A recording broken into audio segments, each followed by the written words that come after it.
Alan, first game of the season out there, by no means a classic, and a classic game of two halves. Yeah, for sure. Listen, I said in the week it'd be a tough game. We weren't buying into any of their earlier pre-season form. They had a good result against the Army, and they've added players, and they had a couple of players from Broncos today as well. But I thought we gave them a massive leg up in the first half. We started quite ill-disciplined, a couple of penalties, defended really well on our goal line, which was a good theme throughout the day. I thought our defence was very good. We created a try, and then we didn't complete a set for I think we were 1 from 6 after that, and invited them back in. And the pleasing thing about the first half was our defence. They scored from an intercept and a dummy half try after several tackles on our own line.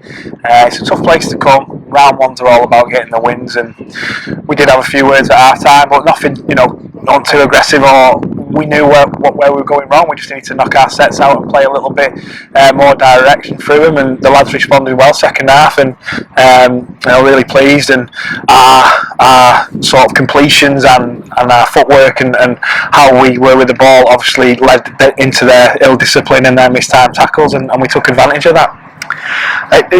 It was one of those games where both sides had opportunities, and there was a fair few held up over the line from both sides. Well, obviously, whatever you said at half time worked, because we came out and levelled it up at 10 apiece at half time. And then it just seemed to be then just going and completing sets, get back into the game, or keeping the game. And in that second half, London spent the vast majority of their defending in their own 20-metre area. Yeah, for sure. I think the first half, even when we finished our sets, well, we might give a penalty away or a set restart. And like you say, we defended our goal line a lot in the first half, and we needed to turn the tide around on them. And it was important that we just went back to basics, and we did probably for 20-25 minutes, like you say, knocking sets out. We didn't do anything pretty with the ball. We found a way to score points. Really good try from Mali. He responded well, from throwing that intercept, and we found some other points along the way, and really managed the game well.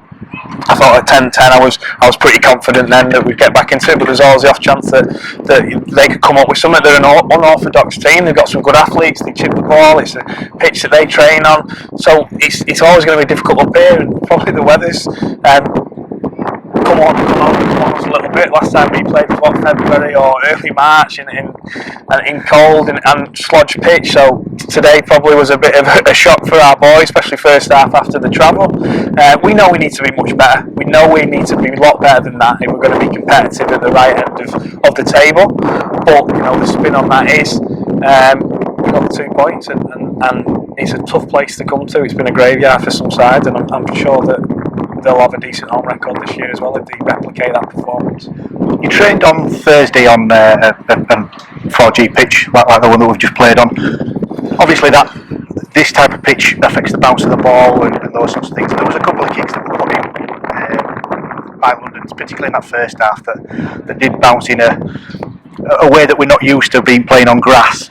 So does that help or hinder you when you're training and sort of trying to replicate what you're coming into?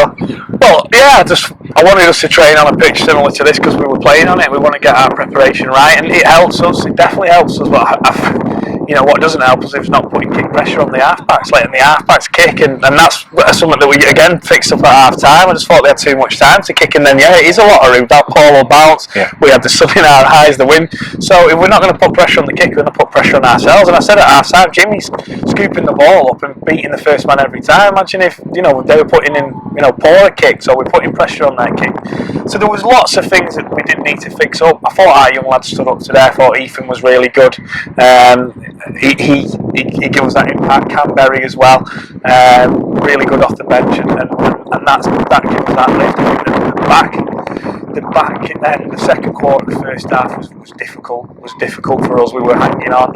We showed that courage. We showed that determination to do it. A bit of a reset at half time, and thought second half pretty comfortable. Looking forward now to next week, where we've got Oldham back at home. Obviously, they're going to be a different proposition. One of the favourites for the division. Have we picked up any knocks or niggles today? I don't think anything that's going to cause us too much problems next week. Couple of knocks, couple of niggles. couple cramping up on the pitch as well. We'll reassess. We'll get them in Tuesday, and they'll be in touch with the physios before then. And you know, we're healthy. There's a lot of players that we left out today who were unlucky as well. So we're healthy at the moment, and potentially a couple back next week in Wayne Retty and players like that who'll be available for selection. So you know, it'll be tough picking a 17 again next week. Well, congratulations on today. First 2 points on the board, and enjoy the bus journey home. Always better after a win, mate. Yep. Cheers.